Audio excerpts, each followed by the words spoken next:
AP Gov, what's good? Welcome to the Bureaucracy. Hey, it's Washington, D.C. Washington Monument, there's the Pentagon. That is the Bureaucracy. What is the Bureaucracy? It is a collection of departments, agencies, and bureaus, commissions, and other parts of the executive branch that carry out national policy. Remember,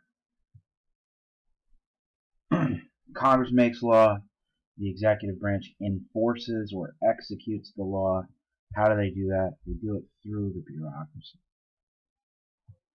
There are 2.8 million federal employees, non-military, and they work in these various agencies. So there's Federal Emergency Management Agency, that's part of Department of Homeland Security. There's the Department of State, just for examples. 2.8 million federal employees. It changes over time, really. And right now there's actually a freeze. Trump has issued a freeze on all non-essential federal employees. So if you're looking for a government job, it might be difficult. Aside from the military is going to be big. They are going to hire a lot. The federal bureaucracy has gained in size over time. There's the chart. Okay, peaking in World War II, it's since decreased.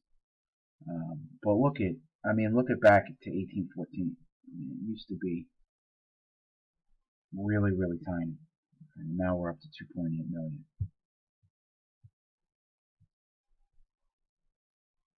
This is federal civilian employment per capita. Okay, to give you the ratio per 1,000 people in America.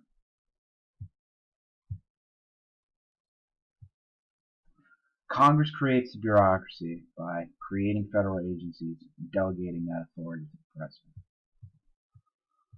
So, with all these new departments being created, every time a position is created, it's Congress that does it. Okay, Congress creates the bureaucracy. They also fund the bureaucracy. However, they don't really run it. They don't have time to do that. They're too busy creating law and arguing with each other. So what they do is they delegate the responsibility of administering the bureaucracy to the president. So there's LBJ. Squinting, looked like he was looking at the sun. How it used to be in the late 1700s.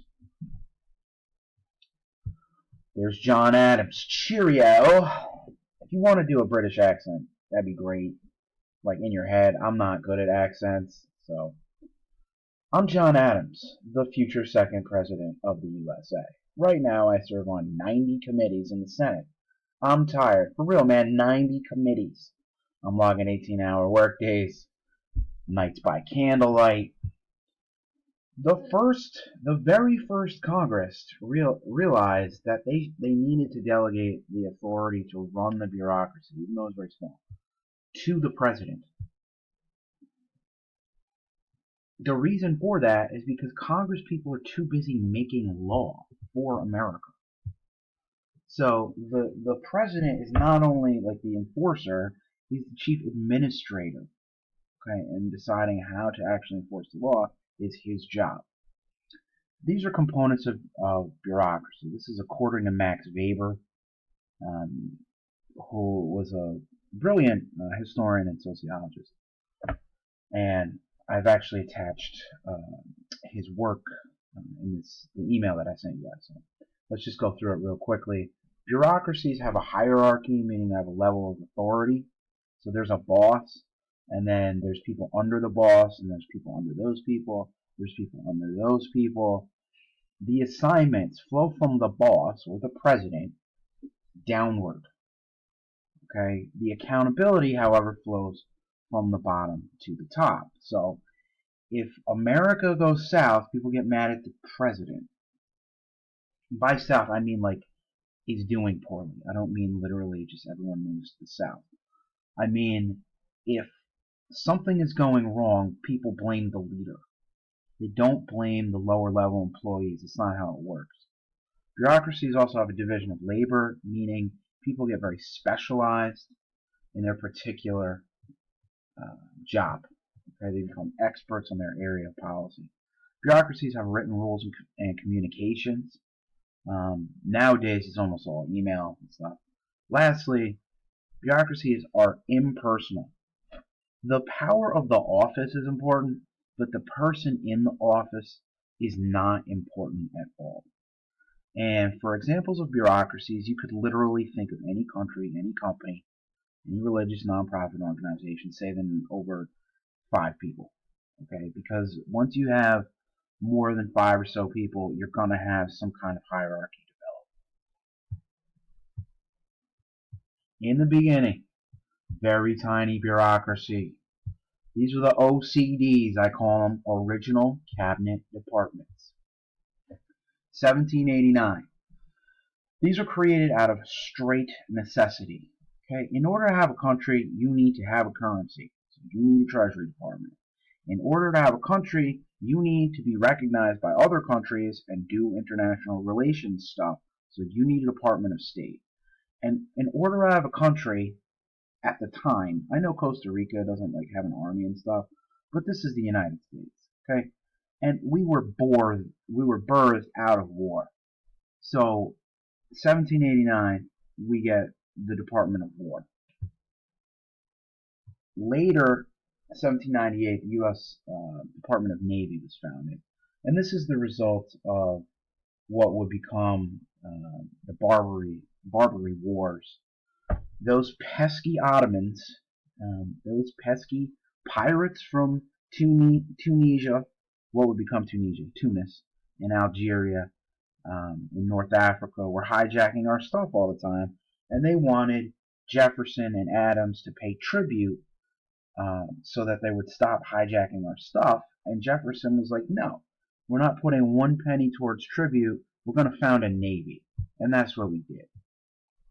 The Navy was a cabinet position all the way until 1949, where it became consolidated along with the Army and the Air Force, the newly created Air Force, into the Department of Defense. Departments were subdivided into specialized offices called bureaus, and that's where you get the term bureaucracy. President appoints officials with the advice and consent of the Senate. It's just like judges. President appoints, Senate confirms. That's according to Article 2, Section 2 of the U.S. Constitution. There's Jefferson. Let's say you want to hire or fire somebody. Okay, who gets that responsibility or power to do that in bureaucracy? Is it Congress? Is it the president? Is it Congress? Is it the president? I love how I made this PowerPoint presentation years ago, but Trump, and I had no idea who's going to become president, but I have Trump on there from The Apprentice saying, "You're fired." The first Congress decided that the president should have the ability to actually fire employees in the executive branch. So it's a balancing act. President is the boss. He can hire or fire. Senate confirms, obviously. However, if Congress is not happy with something that the bureaucracy is doing, it can literally defund the entire agency. Or it can literally dissolve the entire cabinet department. It doesn't matter. They can create, they can destroy. Okay, here we go. Federal bureaucracy, 1789, 1828. I know you're excited. I can see it. I know. You're very excited. Very exciting to hear about the bureaucracy from 1789 to 1828. What it was doing, it was really small. What it did was literally just deliver mail, collect duties. Remember that the primary source of federal revenue was the tariff. About 90% of federal revenue was coming from the tariff, all the way in 1913, where you have the personal income tax. And that is what amendment? That's right, it's the 16th Amendment. So collecting duty, delivering mail, and maintaining the defense. So that's why the bureaucracy was really, really small. Bureaucrats Bureaucrats at this time were, and this is people that were working for the federal government, were well educated, aristocrats, honest, trustworthy, men of reputation, men of character.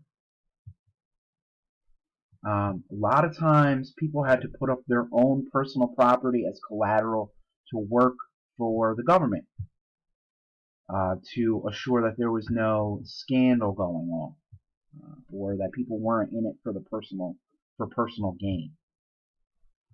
Some of the richest presidents in American history were the first presidents. George Washington was filthy rich.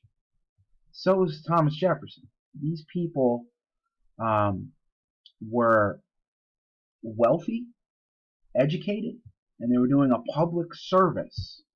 Okay? They weren't in it to get rich. They were already rich.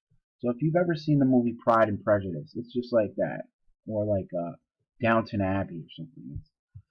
These people were doing public service. They wanted to serve the public. They weren't in it for money. They already had money.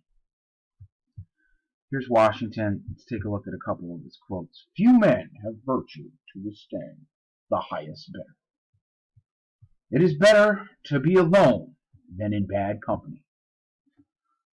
I hope I shall possess firmness and virtue enough to maintain what I consider the most enviable of all titles, the character of an honest man. That's Washington, man. Okay? That's a person of integrity and character. Democratization of the civil service. Let's do it. Andrew Jackson instituted the rotation in office system.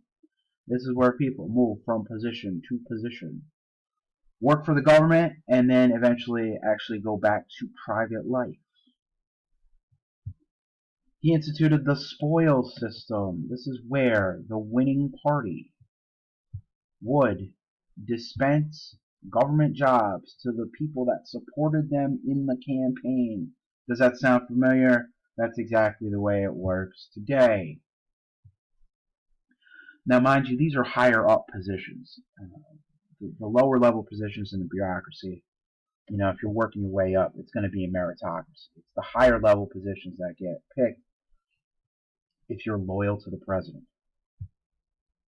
Johnson said, in a country where offices are created solely for the benefit of the people, no one man has more intrinsic right to official station than another.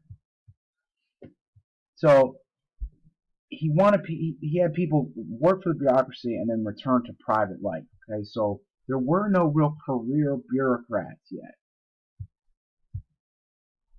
Civil service reform.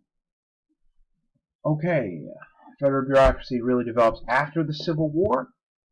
Okay, and that's because we had so many people coming in. This is the new wave of immigrants from Europe.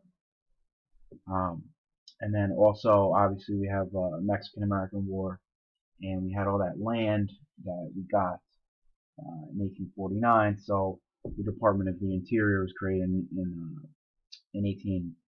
1848-49 to survey that land. But after the Civil War, you have all these people coming in. So with the bigger population, as population grows, so too had the bureaucracy. It had to grow. You needed career bureaucrats. That's the point. You need people to be good at their job. The country moved from more agrarian, like a farming population, to a more urban or city-dwelling population.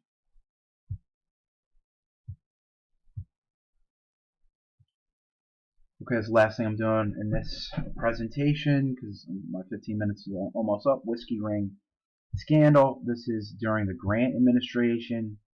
It was a conspiracy to evade whiskey taxes. So distillers and IRS agents were all in on this stuff. Grant's top aide was indicted. There were 230 indictments total. Grant actually appointed 40 very close friends and family members to heads in his government.